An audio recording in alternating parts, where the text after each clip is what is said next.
Hello everyone, FPL Raptor here and welcome back to another video on my YouTube channel. In today's video, we're going to review Game Week 4, which feels like an age ago now. We're going to preview Game Week 5, go through my current team selection, go through my transfer plans and my watch list, and also, as always, have a discussion around captaincy. So, without further ado, let's get into today's video.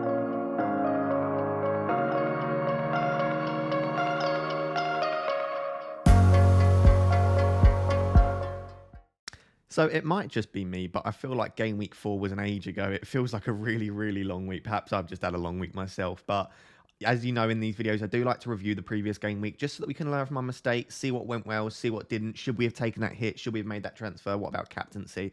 Obviously, all the time trying to not use hindsight bias and think about why we made the decision.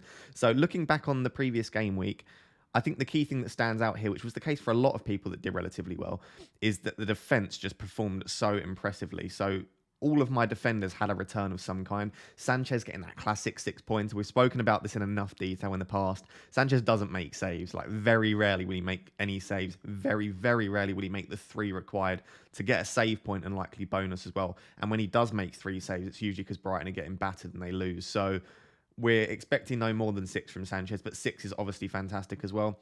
Cody with 6 points as well. It looked like Cody might have been on bonus a couple of times. He was on 8 points at one point, but I'm happy with the 6 points from Cody. I've had Cody since game week 1, so if you're wondering why I went for Cody over Marcel and Semedo, I've had him since the start. I just had him sat on my bench because I saw this Wolves fixture swing in pre-season, and I thought it would be good. So I'm very lucky that I started with Cody because now I'm not scrambling to try and get a Wolves defender. Of course, I'd prefer Semedo and Marcel, but as you can see, Cody still gets those clean sheets as well, so I'm really happy with that. Shaw continues to annoy us with respect to the clean sheets, but his attacking potential's there. And this is why we own Luke Shaw. It's a standing joke that we don't own him for his clean sheets, we own him for his attacking potential. And to some extent that is true. You don't own him just for the clean sheets, but it would be nice if Man United started to pick up clean sheets, because with the amount of key passes he makes, if he gets an attacking return, similar to Trent, he will get full bonus. So we could see some 12, 15 pointers from Shaw if he starts to get the clean sheets, which I think will start to come from Man United. But their fixtures do turn for the worse soon, so I think a lot of us will be looking to move Shaw out. Trent, there's not much to say. He's averaging 8.5 points per game. He's an absolute machine. The lowest points he scored this season is 4 when Liverpool conceded, and he's still got 2 bonus anyway. So Trent is going nowhere. I think if you're making a wildcard trial without Trent, you're probably overthinking it. The midfield continues to disappoint. Benrahma blanks for the second game in a row. I'm not really worried about him, but you'll see later that he could be potentially making his way out of my team. Jota was very annoying because if you watch the game, he should have had 3 or 4 assists. He created 6 chances in game week 4. And if Mane had slid him in a couple of times, he could have scored as well. So I think it was just a result of Mane being very, very wasteful. I think he had 10 shots in the box, Mane, and Jota created a lot of those. So on another day, he walks out of there with like 15, 20 points. But I'm still happy to hold Jota for the time being, but I don't necessarily think that he's a long-term hold. Rafinha, again, disappointing. I brought him in 2 game weeks ago, and he's blanked twice in a row. But I didn't bring him in really for the last 2 game weeks. The reason I brought Rafinha in was ahead of Newcastle and ahead of this amazing run from game week 5 to game week 10. So I'm very, very happy to hold Rafinha. Salah obviously getting a goal as well. We know that often when Salah scores just 1, he doesn't pick up full bonus. So he didn't manage to match Ronaldo and Lukaku, but 8 points from Salah just shows why he's such an important asset to have, and I'll be keeping him for the foreseeable future. The front 3, very disappointing in general. Antonio getting that red card in the 95th minute against Southampton presents some issues. We're going to discuss in a bit what to do with Antonio. If you watched my previous video as well, which I released yesterday, you'll see I had a bit of a discussion about what I will personally be doing with Antonio and what I advise you to do with Antonio, as well as Calvert-Lewin as well. Danny Ings, I held just because I didn't want to take an extra -4. I was very close to taking an extra -4 to take Ings out and bring in Calvert-Lewin. Obviously, with Calvert-Lewin now being injured, that worked out really well for me that I decided to hold, which just shows the value sometimes in just not taking that extra hit and just holding the team you've got, because you're not always going to have the optimal team every game week. So sometimes it's best to just hold the team you've got and just allow it to play out. So I'm happy I held Ings. And I think against Everton, as we're going to discuss, he's not necessarily a bad hold for the future as well. And then the main man, Cristiano Ronaldo. As I said before, I'm a Manchester United fan. I'm very romantic when it comes to football, but also I do use my head in FPL, and I don't let my bias necessarily sway me too much. And I thought Ronaldo was the best captaincy option this week. And obviously, he scored the same amount of points as Lukaku, so they both proved to be fantastic captaincy options. But I think taking Ronaldo and Jota in as part of a -4 and taking Bruno out, it did pay off in the end because I would have captained Salah. So And I probably, if I didn't bring Ronaldo in, I would have brought in Calvert-Lewin and Jimenez. So I think in general, the hit was worth it. I'm glad I took the hit. And I think Ronaldo captaincy was obviously brilliant. I really enjoyed watching that game with Ronaldo as my captain. So as an entirety, it was 72 points minus 4. So I came away with 68 points, which was a 2000 rank red arrow. And I think it's probably harsh on myself to call that a red arrow. In a week where you take a hit and everyone else seemingly is playing their wild card, to come away with a small red arrow, and I mean a very small red arrow, in my eyes is a massive success. I think if you're ever taking a hit, you've got to consider that there's a high likelihood that in that week alone you'll get a red arrow. And if everyone else is playing their wild card to get the optimal team, again, you have to consider it's likely to get a red arrow. So I'm very, very happy. If I'd have got one more point, it would have been a green arrow. That's how tight the ranks are. So I'm absolutely delighted on 321 points, still inside the top 100k. I've been inside the top 100k all season, which I'm absolutely delighted about. Let's now look at my team ahead of game week 5 and who I'm considering bringing in. So, as you can see, for the first time this season, I'm lining up with a 4 at the back. And now, this isn't a long-term thing. I would normally line up with 3 at the back. I just think it's optimal wherever you can to play as many attackers as you can. They've just got higher upside, in my opinion, and you're less reliant on like a clean sheet. One fluky goal, and you're very unlikely to get a high score from your defender. So, but this week in particular, because of Antonio, I'm currently looking at lining up at a 4 in the back. We will get onto Antonio and what I plan on doing with him. So Sanchez, again, like I don't like making goalkeeper transfers. So for the foreseeable future, until I play my wild card, I will have Sanchez unless he gets injured. Even with difficult fixtures, I just find taking out a keeper is always it's very difficult to predict when someone's going to get a clean sheet. And often when they get a clean sheet against a top team, so if Brighton were to keep a clean sheet against Leicester, it's probably a game where Sanchez is more likely to make more saves and he might get like a 10 or 12 pointer, and it just feels horrible taking a keeper out before a haul. So I'll probably be keeping Sanchez until my wild card. I might even keep him on my wild card. The back 4, obviously Trent and Shaw are in every single one of my teams. I'd never bench them. Even when like Liverpool play Man City, I'd still play Trent. I just think they're playing for top teams who are more likely to get clean sheets and they've got great attacking potential. I am starting to consider moving Shaw on. I think around game week 7 or game week 8, I'm looking at moving Shaw on to Reece James or Rudiger, because obviously Chelsea's fixture swing. But for the time being, I don't see any real reason to take out Luke Shaw, especially as West Ham will be without Antonio for game week 5. That could easily be a clean sheet. And again, we know what his attacking potential is like. And similar to Trent, he can pick up bonus even when he doesn't get a clean sheet and when he doesn't get any attacking returns. So Trent and Shaw, staples in the defence. Previously, I've been rotating Cody and Ayling. So the whole point of picking Cody and Ayling was that they could rotate. They've both got nice fixtures coming up, and I just pick whichever one I want. So obviously with Antonio, who you can see is on my bench for the time being, I've got to play both of them potentially. So Cody against Brentford. Wolves have actually got really, really good underlying data. They're about the 3rd best team in the league so far for underlying defensive data.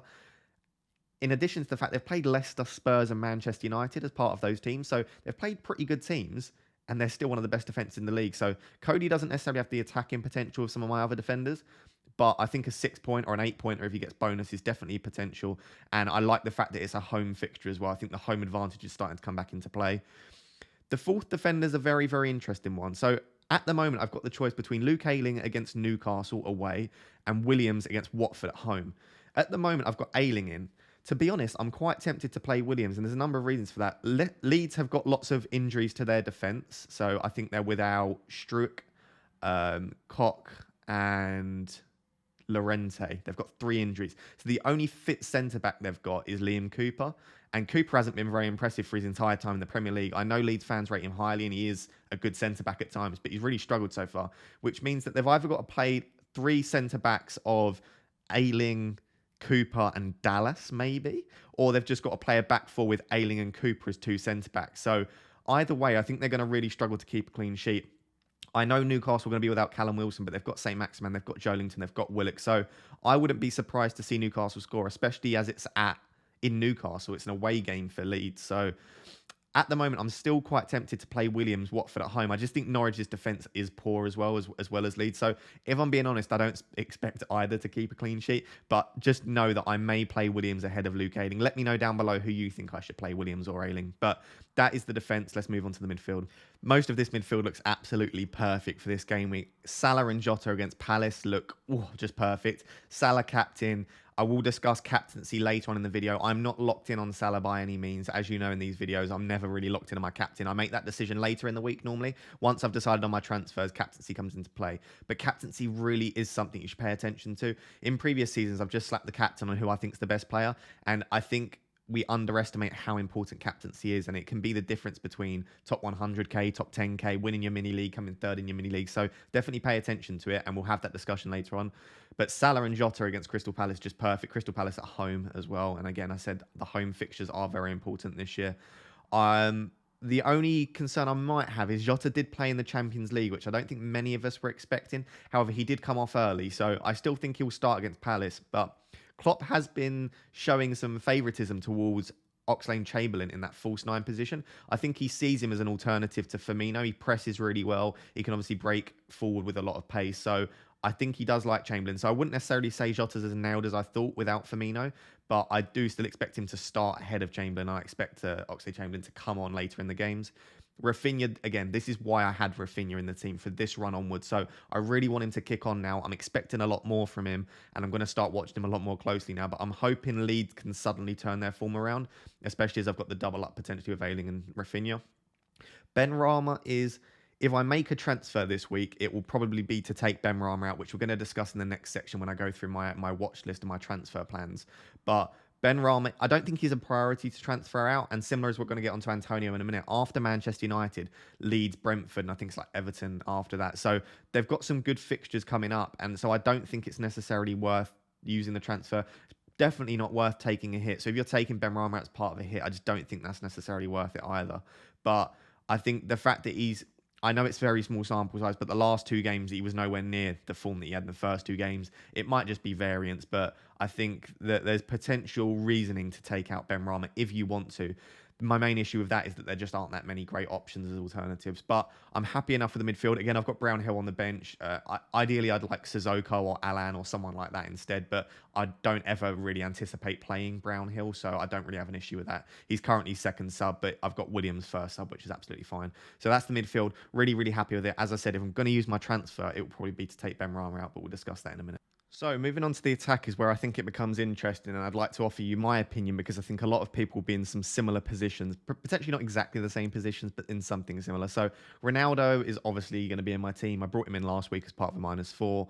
I don't think necessarily there's like a desperate need to get Ronaldo in. So if you don't already own Ronaldo, I think with West Ham, Villa, and then I think it's Everton, Leicester, and then a tricky run, I don't think you need to bring him in. So I wouldn't panic. He's now risen in price to 12.6. So for me, I don't think he's a priority necessarily. If you've got a pretty good front three otherwise, then I think you're fine. But obviously, I've got him on my team. I do think he is a captaincy option this week, which we'll discuss in the future sections of this video. Ings is a really interesting one. I held Ings last week again because I just didn't want to take an extra -4 to bring in Calvert-Lewin. I think if it was for free, I would have just gone Ings to Calvert-Lewin, which again is probably quite lucky on my behalf. A question I got by quite a few people, which again I discussed in yesterday's like Q&A preview video, is should we or can we hold Danny Ings? And the answer to that is absolutely yes. Like, he's a top striker. On penalties when El Ghazi isn't on the pitch, which is most of the time, I believe. I don't think El Ghazi is going to start many games at the moment. It's Everton at home at Villa Park. And the really interesting thing is Villa have now switched to a 3-5-2 with Ollie Watkins back. So Ings has support up top. Ollie Watkins looked so good against Chelsea. So I just think all this is going to do is Watkins running is just going to drag the centre-backs, the full-backs away from Ings, give him more space up top. It's going to allow him to play those little 1-2s, which he's so good at, allow him to pick up those central positions. So in my opinion, Watkins being back and the switch to a 3-5-2 makes Ings an even better asset. I'm not necessarily saying that he's a better option than like Bamford and Jimenez with their fixtures coming up. But what I'm saying is if you've got priority transfers elsewhere, like if you've got Antonio and DCL, you want to take out Benrahma, or you need to strengthen your bench, I don't think holding Ings is necessarily a bad thing. So for me, I'm definitely planning on holding Ings this week. I won't be taking him out. And even long term, like after game weeks sort of 6 and 7, I think from like game week 8, 9 onwards, the fixtures actually turn quite nice for Villa. So if you're looking at playing your wild card in 15, or you've already played your wild card and you had Ings from the start, then I think it's fine to keep him and hold him a little bit longer. And I think there are definitely worse things to do than hold one of the best strikers or one of the best finishers in the Premier League. So I'm happy to keep Ings. You can see I've got Antonio on my bench. I discussed it in yesterday's video in more detail, but for me, he's the best striker in the Premier League with underlying statistics. And he's not even a premium price. Like, I think if he was a premium player, you could maybe say it might be worth selling him and using the funds elsewhere. But considering I bought him at 7.5, I just think there's no reason not to hold him. Like, if you bring in like Bamford or Jimenez for Antonio, you're not just looking at game week 5. Do you expect the person you're bringing in to outscore Antonio when Antonio's got Leeds and Brentford in 6 and 7, then Everton in 8? Like, Antonio could haul against any of those teams, and his stats are just so good. And if he didn't get the suspension, there's no way we'd be talking about taking Antonio out. And did you really expect that much from Antonio anyway against Manchester United? So for me, unless you've got absolutely no bench, Antonio is a hold, in my opinion. Calvert-Lewin, on the other hand, if you own Calvert-Lewin, I think that's a transfer out. So if you've got both of them, I'd focus on removing Calvert-Lewin. If you've just got Antonio and you can cover it with your bench, like I've got Luke Ayling or Brandon Williams, I've got both of them that I can choose. If you've got that sort of option, even someone like Gilmore, then I just think Antonio's worth holding because you're going to want him back. And lining up against Leeds in game week 6, after having a rest in the Premier League, I just think is a recipe for disaster if you don't own him. So for me, Antonio is going to probably be held. I'm like 99.9% sure I'll hold Antonio. If I do use a transfer, it will be on Benrahma. So let's look at what my transfer plans are and who I might bring in for Benrahma. I'll be fairly quick with this because this is essentially the same table that I used in yesterday's video when I was discussing the best replacements for Benrahma, because I'd made it for myself for this video as well. So these are, in my opinion, the top replacements for Benrahma. I would add Rafinha to that list, and if you don't own Rafinha already and you're looking for a Benrahma replacement, I think Rafinha is the best option if you can get the money to buy him, because he's obviously slightly more expensive than Benrahma. But for me, obviously, I own Rafinha already. So these would be the options that I would be looking at if I were to replace Benrahma, listed in price order. And again, just if you didn't watch yesterday's video, the orange color, like the Raptor color, means that statistic is better than Benrahma, and the white box means that statistic is not better than Benrahma. So with all that in mind, in my opinion, I don't think any of these are necessarily better options than Benrahma, which makes me lean towards just rolling the transfer. I'd have 2 free transfers next week and just keep Benrahma. I'm not saying any of these are like bad options. I think otherwise they wouldn't be on the list. Like, I think all of them are good options in their own right. For me, the 2 that interest me the most are El Yanusi and Gallagher because of their underlying statistics and the roles they're playing in their team. But for me, I don't think that it makes sense to bring out Benrahma before Man United to then bring in El Yanusi and Gallagher before Man City and Liverpool away. Like, they're 2 of the worst fixtures you can possibly have. I still expect Crystal Palace to do pretty well against Liverpool, and I expect Southampton to have a go against Manchester City, but I wouldn't necessarily expect either to score. So considering the 2 best options, in my opinion, have really tough fixtures over the next 3, I don't think I'm necessarily in a rush to get rid of Benrahma. That being said, I might still take him out. I think if I was to take out Benrahma this week, it would be for Traore or Sarr. They're the 2 that I've been eyeing up for a while, but they've both just continued to disappoint. Traore's underlying statistics are probably the 3rd best on the list here after El Yanusi and Gallagher. But how long can we continue to say Traore's got great underlying statistics? He just needs to start following through with that. He needs to start getting some attacking returns. And players can have underlying statistics that are really impressive without getting returns. So I do sort of want to see Traore get a goal or 2, but by that time, obviously, his price will go up and then he'll probably miss the good fixtures. So I might just take the leap of faith for Traore. Equally, I quite like Sarr. And I think if I'm not playing Williams and I do go for Luke Ayling, then I don't mind bringing in Sarr. But obviously, if I'm choosing to play Brandon Williams, it doesn't make sense to then bring in Sarr, because that means that I don't expect Williams to keep a clean sheet. So these are all the things that are going through my head.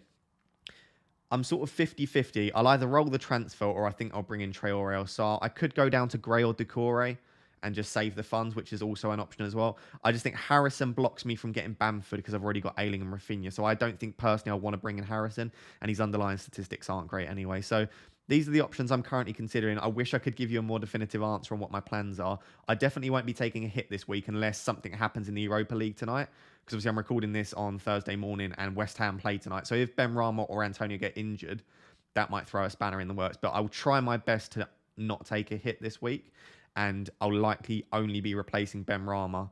But again, I don't know if I'm going to do that. Traore, Sarr, and probably Damari Gray are my top 3 options to replace him. Sorry, I've just moved my camera just slightly out the way. I'm going to be right in the corner of the screen just so that you can see the full graphic here. But essentially, in all of these team selection videos, because I don't have the time to record a captaincy video as well, I also like to have a little segment on captaincy. So if you're new to the channel, we do this every week in the team selection video. We have a little bit of a discussion about captaincy. It is generally my opinion on my team, but I do also like to include some other options. So you can see here, I've also included Romelu Lukaku, because I think he's a great option this week, but I don't own him. So I think the top 3 options, if I had everyone in the game this week, for me would be Ronaldo, Lukaku, and Salah. What you've got with these 2 tables is the top table is underlying statistics for the individual, so for Ronaldo, Lukaku, and Salah. And then the bottom table is team statistics. So how good are the attacking team they're playing for, and how bad or good are the defensive team that they're attacking against? So if we start with the underlying statistics, the top table, I think it's a fairly mixed bag, and I think it's very difficult because Salah's played 4, Lukaku's played 3, Ronaldo's played 1. So I think it's very difficult to draw conclusions. What I would say is that they're all performing pretty well. I think personally the most sort of promising statistics are actually from Lukaku, especially considering that some of the teams they've played have been a little bit more difficult.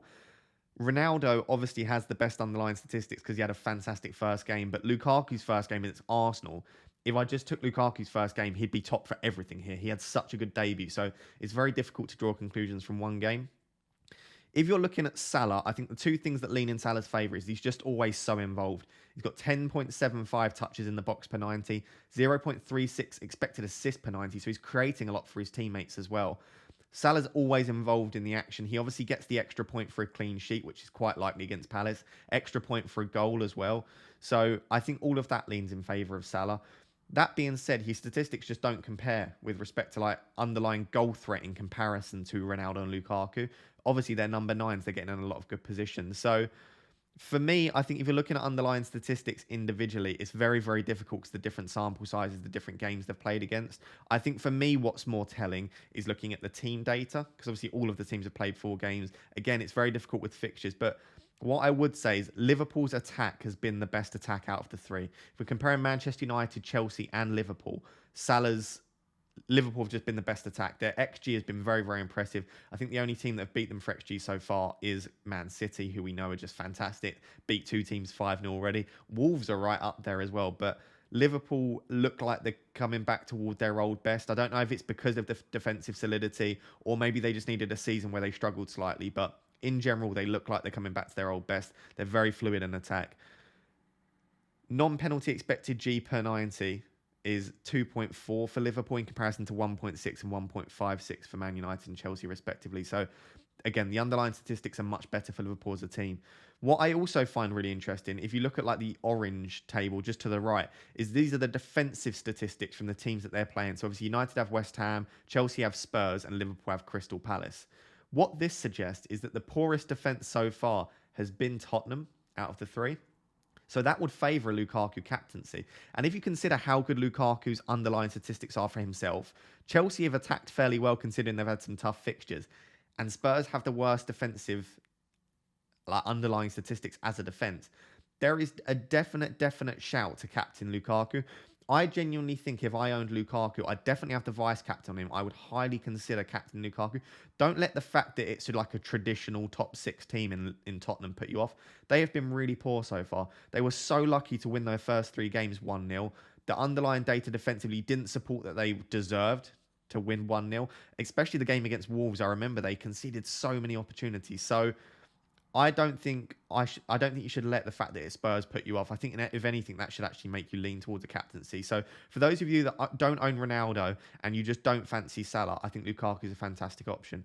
And potentially one of the reasons you might not fancy Salah is Crystal Palace have been really strong defensively. And they're having a go at teams as well. So shots in the box conceded per 90, 6.25 is really good.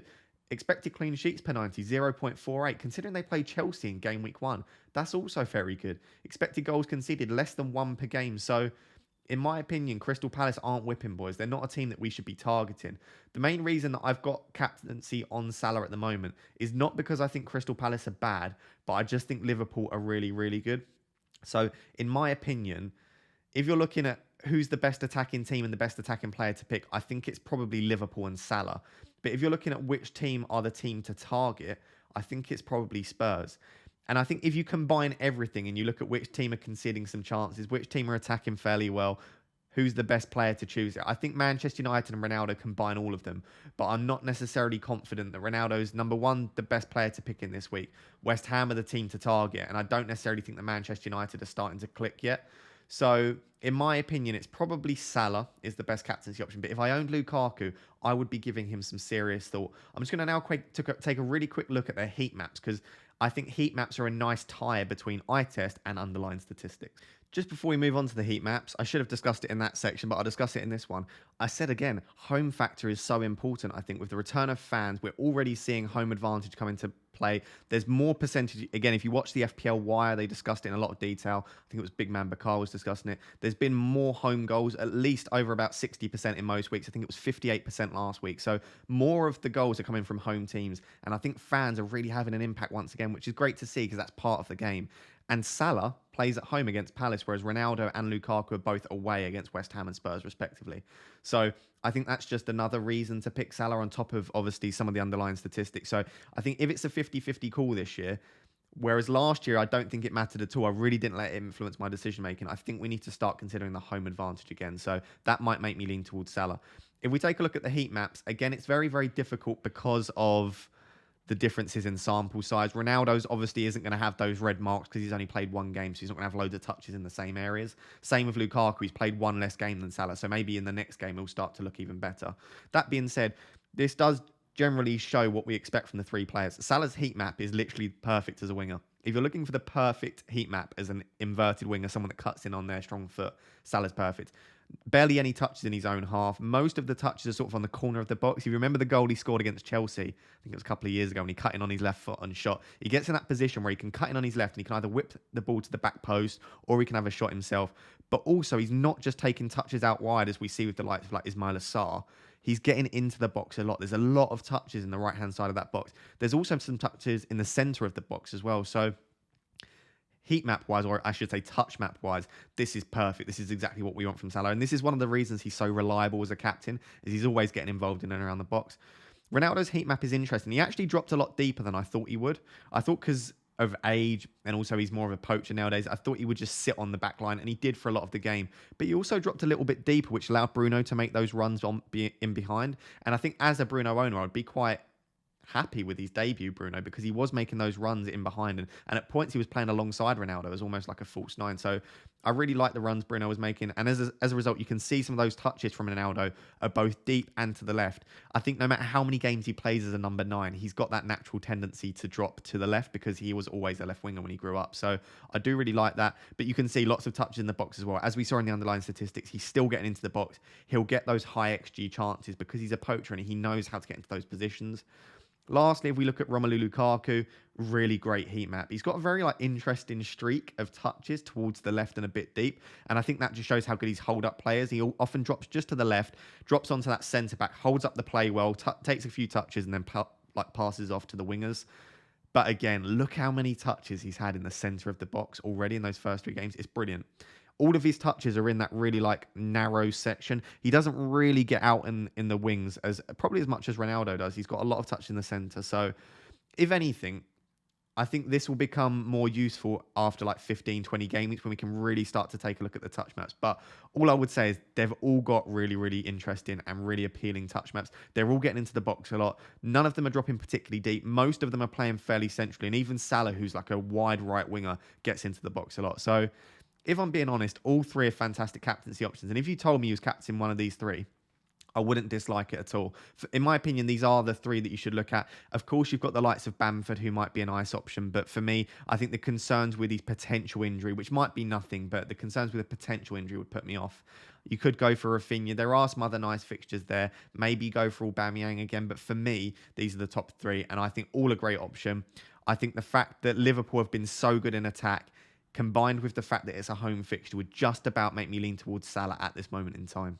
So just to finish off today's video, I just thought I'd let you know that I've been offered the opportunity as part of my channel now that it's growing to have memberships. And I thought I would enable this because I've been asked a couple of times, can we support the channel, etc. And obviously, I've seen a few of you have bought the book, which obviously helps support the channel. So thank you very much if you're one of those people.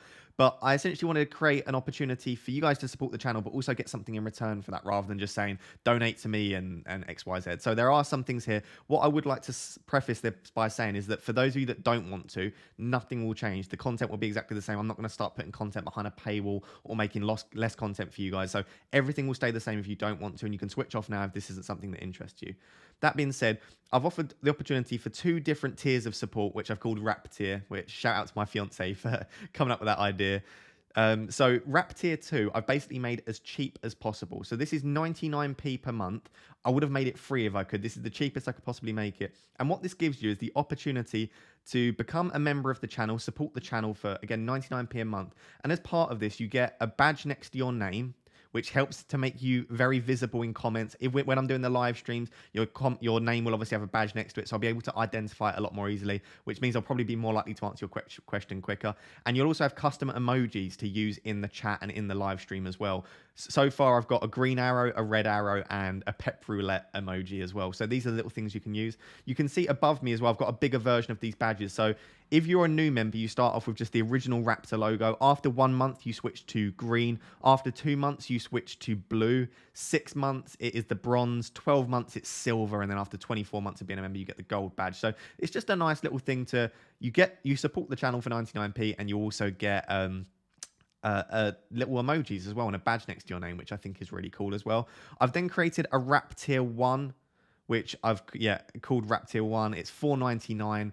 This involves some other perks as well. So as well as getting the badges and emojis, you get priority reply to comments. So if you're in a live stream, I will definitely answer your questions. So you don't have to enable super chat. I'll definitely get to your question even when it's busy.